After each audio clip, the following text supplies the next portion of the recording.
So இப்போ நம்ம பேச போகிறது எதை பற்றி அப்படின்னா நம்ம எப்போவுமே புத்தகத்தை பற்றி நம்ம பேசுவோம். இல்லைனா ஏதாச்சும் அவுட் சைட் நம்ம வீடியோ போட்டுக்கிட்டு இருப்போம். முழுக்க புத்தகங்கள் பற்றி தான் இந்த சேனலில் அப்லோட் பண்ணிகிட்டு இருப்போம். ஏன்னா அது மூலிமா வாசிப்பு பழக்கமும் புத்தகங்களே சில பேருக்கு கொண்டு போகலாம் அப்படின்ற ஒரே ஒரு நோக்கம் தான். பட் இப்போ பேச போகிறது நம்ம புத்தகங்களை பற்றி இல்லை. இப்போ ரீசெண்டாக ரொம்ப ட்ரெண்ட் ஆகிட்டு இருந்துச்சு. ஸோ அதை வச்சு நமக்கு என்ன தோணுதோ அதை பற்றி ஒரு ஷேர் பண்ணிக்கலாம் அப்படின்னு. அதாவது சத்ரியன் அப்படின்ற ஒரு சிங்கர் அந்த ரோஜா அந்த சாங் பாடினாங்க. கிட்டத்தட்ட 1999 அந்த டைத்தில் பாடினது 25 வருஷம் கழிச்சு இப்போ நல்ல ட்ரெண்ட் ஆகிட்டு இருக்கு. இப்போ அவர் நிறைய இன்டர்வியூஸில் பார்க்க முடியுது.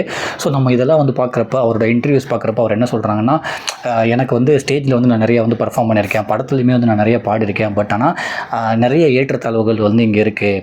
ஸோ அதனால் எனக்கு பெரிய வாய்ப்புலாம் கிடைக்கவே இல்லை. சில வாய்ப்பு தான் எனக்கு கிடச்சிச்சு. இருந்தாலும் நான் கண்டினியூஸாக அதை நான் பண்ணிக்கிட்டே இருந்தேன்.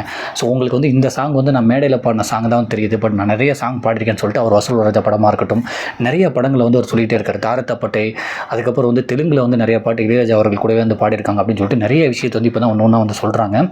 அதாவது ஒருத்தர் கண்டினியூஸாக அவரோட உழைப்பு போட்டுக்கிட்டே இருந்தால் எத்தனை வருஷம் ஆனாலுமே அதுக்கான பலன் கிடைக்கும் அப்படின்றது தான் எனக்கு அவர் வீடியோ பார்த்தோன்னே தெரிஞ்சு. ஏன்னா நான் சம்டைம் யோசிப்பேன், ஏன்னா அந்த புத்தகத்தை பற்றியே போட்டுட்ருக்கோம், பெருசாக ஒரு 10 பேர் பார்ப்பாங்க, 20 பேர் பார்ப்பாங்க, ஒரு 100 பேர் பார்ப்பாங்க அப்படின்னு சொல்லிட்டு யோசிச்சுட்டே இருக்கும்போது இந்த மாதிரி ஒரு வீடியோஸ் வரும்போது பரவாயில்லையே, நம்ம பாட்டு நம்ம உழைப்பு போட்டுக்கிட்டே இருப்போம், என்னைக்காச்சும் ஒரு நாள் அதோட பெனிஃபிட் என்னைக்காச்சும் ஒரு நாள் கிடைக்கும்.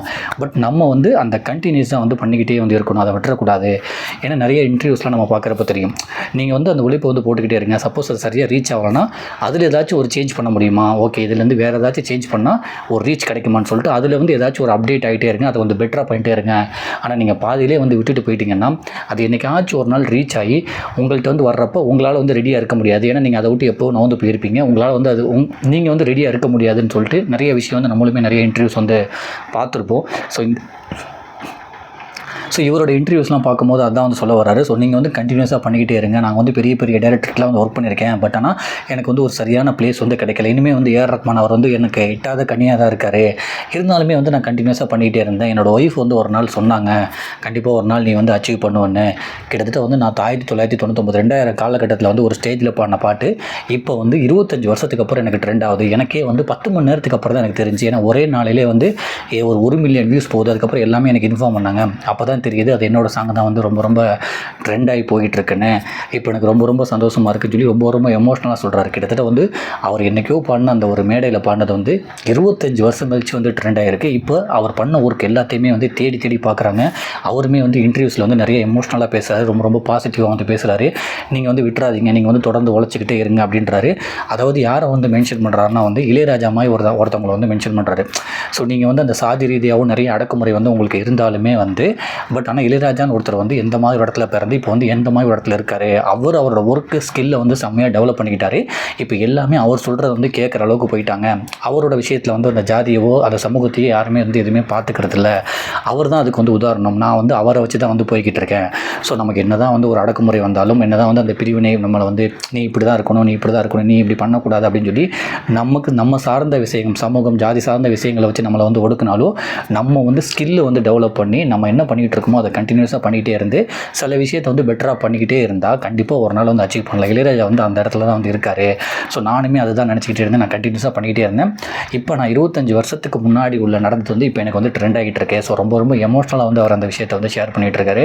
ஸோ அவரோட வீடியோஸ் பார்க்கும்போது அந்த ட்ரெண்டை பார்க்கும்போது ஒன்று தான் புரியுது, நம்ம ஏதாச்சும் ஒன்று பண்ணிக்கிட்டு இருக்கும்போது ஒரு பாதி தூரம் வேணாண்டா இது சரி வரல அப்படின்னு சொல்லிட்டு விட்டுட்டு மொத்தமாக போகாமல், ஓகே இதை நம்ம பண்ணிக்கிட்டு இருக்கோம், இது சரியாக போகலை, இதை பெட்டராக எப்படி பண்ணலாம் அப்படின்னு சொல்லி நிறைய பேர் விஷயம் தெரிஞ்சவங்கள்ட்ட நிறைய பேர்ட்ட கேட்டு படித்தோ தெரிஞ்சுக்கிட்டு நிறைய விஷயத்தை லிசன் பண்ணி தெரிஞ்சுக்கிட்டு அதை கொஞ்சம் சேஞ்ச் பண்ணி அதில் போனால் கண்டிப்பாக நம்ம அதிலே கண்டினியூஸாக பண்ணிகிட்டே இருந்தால் ஒரு விஷயத்தை ரொம்ப நியாயமாக உண்மையாக அதை தொடர்ச்சியாக பண்ணிக்கிட்டே இருந்தால் அந்த கன்சிஸ்டன்சின்னு சொல்லுவாங்க, அதை தொடர்ச்சியாக பண்ணிக்கிட்டே இருந்தால் கண்டிப்பாக ஒரு விஷயத்தை நம்ம அச்சீவ் பண்ணலாம். அது எத்தனை வருஷம் ஆனாலும் பரவாயில்ல, என்னைக்காச்சும் ஒரு நாள் அதுக்கு ஒரு பலன் இருக்குது அப்படின்றத எனக்கு இவரோட சத்ரியன் அவரோட வீடியோவில் எனக்கு தெரிஞ்சு. ஸோ அந்த விஷயத்தை தான் ஷேர் பண்ணிக்கலான்னு. ஸோ இப்போ நீங்கள் ஏதாச்சும் ஒன்று பண்ணிக்கிட்டு இருக்கீங்க, சரியாக போகவே போகவே மாட்டுது அப்படின்னா இன்னும் அதை பெட்டராக பண்ணுறதுக்கு நிறைய விஷயம் தெரிஞ்சவங்கள்ட்ட போய் கேளுங்க, நிறைய விஷயம் யூடியூப்பில் பார்த்து கற்றுக்கோங்க.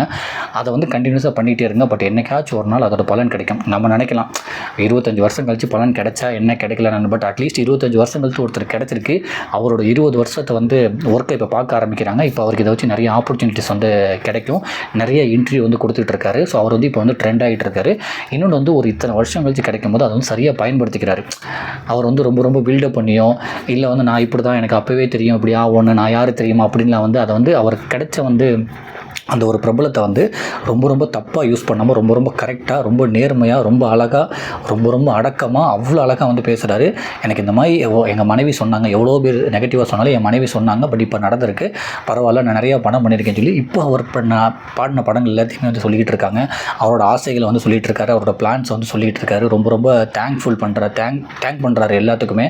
ஸோ ஒரு இத்தனை வருஷம் கழிச்சு புகழ் கிடைச்சாலுமே வந்து அதை வந்து கரெக்டாக வந்து பயன்படுத்துகிறாரு. ஸோ என்னோட விஷயம் என்ன வந்து அவர் இந்த 20 வருஷம் வந்து என்னென்னலாம் நினச்சிருந்தாரோ அது எல்லாமே அவருக்கு வந்து அடுத்த ஒரு 20 வருஷத்தில் நடக்கணும் அப்படின்னு தான் வந்து எனக்கு அவருடைய வீடியோ பார்த்தாவே தெரியுது. ஏன்னா அவர் ட்ரெண்டாக வந்து 20 வருஷம் வந்து ஆயிருக்கு. அதுக்கிடையில் என்ன தான் வந்து அவர் சர்வே பண்ணாலுமே வந்து பட் ஸ்டில் அவர் இப்போ வந்து ஒரு ரீச் அடைஞ்சிருக்கனால அதை கரெக்டாக அவர் இப்போ பயன்படுத்திக்கிறனால வந்து அவர் இன்னும் நல்லா போகணும் அப்படின்றத வந்து எனக்கு அந்த வீடியோ பார்த்தோன்னே ஆசையாக இருக்குது. ஸோ நீங்களுமே வந்து ஏதாச்சும் ஒன்று பண்ணிக்கிட்டு இருந்தால் கண்டினியூஸாக வந்து பண்ணிக்கிட்டே இருங்க, அதை விட்டுறாதீங்க, கன்சிஸ்டண்ட்டாக பண்ணிகிட்டே இருங்க. அதில் ஏதாச்சும் ஒரு குறை இருந்துச்சுன்னா அதை வந்து பெட்டராக பண்ணுறது பண்ணுங்கள், ஸ்டாப் பண்ணிட்டு வந்து போயிடாதீங்க. ஏன்னா அதுதான் வந்து இவர் விஷயம் தெரிஞ்சது. என்னைக்காச்சும் ஒரு நாள் உங்கள் உழைப்புக்கு வந்து வரும்.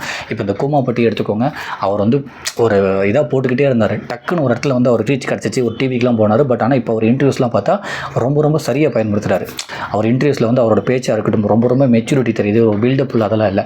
ஆனால் இதேமே இதுக்கு முன்னாடி அந்த திவாகர் அவர் வந்து ரொம்ப ரொம்ப ட்ரெண்ட் ஆனார். பட் அவர் இன்டர்வியூஸில் வந்து ரொம்ப ரொம்ப எல்லாத்தையுமே வந்து ரொம்ப வெறுப்பேற்றமாக ஆயிடுச்சு. ஏன்னா நான் வந்து ராஜ பரம்பரை, நான் இப்படிங்க அப்படிங்கன்னு சொல்லி ஏகப்பட்ட பேர் அட்டாக் பண்ணி பேசுகிறாரு. ஜாதி ரீதியாகவே வந்து நிறைய விஷயத்தை வந்து வெளியில் கொண்டு வந்தார். அப்படின்றனால அவர் மேலே ரொம்ப ரொம்ப இப்போ கடுப்பில் இருக்காங்க மக்கள். அது டக்குன்னு வந்து அவரால் வந்து அந்த ஒரு பிரபலத்தை வந்து பயன்படுத்த சரியா. பட் இந்த கூமாப்பட்டியில் உள்ள தங்கப்பாண்டியன் வந்து அவர் கரெக்டாக பயன்படுத்துகிறாரு, ரொம்ப மெச்சூரிட்டியாக பேசுகிறாரு. அவருக்கு ட்ரெண்ட் ஆகிறதுக்கு வந்து இவ்வளோ நாள் இருக்குது. அவரோட ஊருக்கு வந்து 10 கோடி வந்து கவர்மெண்ட்டே வந்து அந்த சேங்ஷன் பண்ணியிருக்காங்க, அந்த இதெல்லாம் வந்து ரெடி பண்ணுறதுக்காக சொல்லிட்டு நம்மளே நியூஸ் பார்த்தோம். அதனால் ஒரு விஷயத்தை வந்து நீங்கள் கண்டினியூஸாக பண்ணிகிட்டே இருந்தால் கண்டிப்பாக என்னைக்காச்சும் ஒரு நாள் அதோட வந்து ரீச் இருக்கும். அதுக்கு நம்ம நிறைய உதாரணங்களை பார்ப்போம்.